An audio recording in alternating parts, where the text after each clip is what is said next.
I wanted to touch base with about a couple things. That people that are in exactly the same shoes as you, it's daunting to be a gay couple and want to start doing this process, not knowing what to do and how to do it and how to find a clinic or a doctor or anything like that. What advice would you give someone who's just about to get started? Talk to your friends that have gone through it. I mean, that's exactly, how we found you and everyone that we worked with during this whole process. We had friends that went through it, and they recommended the best people. And so I think that's just the best way of starting it, at least. Yeah, and just, you just do each step at a time. Like, find a great doctor like you. Thank you. And then you can go from there.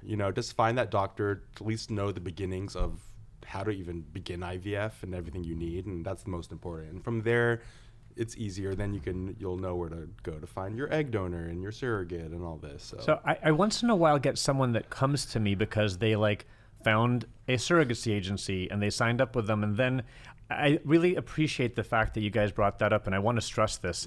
I think it's beyond important to find your doctor that you click with, who has great success rates and a phenomenal IVF lab before doing anything. Totally. People are signing up for a surrogate. I'm like, you don't even have an embryo yet.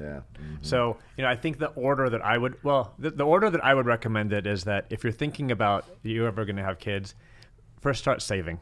Because this is a daunting process financially as well. It is, yes. And someone once told me, I was at a conference and I loved what this person said. It's like, yeah, you want to have kids? Great that you're here. Did you start saving 5 years ago? Yeah, right. So I would definitely start putting something aside regularly, because this process is expensive.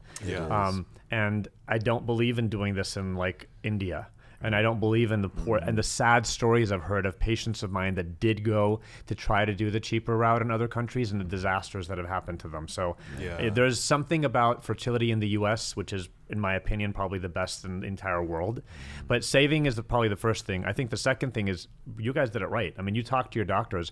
I have patients of mine that came to me from other clinics and other places, and they just picked them random and didn't have really good reasons and didn't have great experiences. And when someone goes through this entire process, they're going to be able to tell you, I love my doctor. I would not get near that clinic again. Yeah, totally.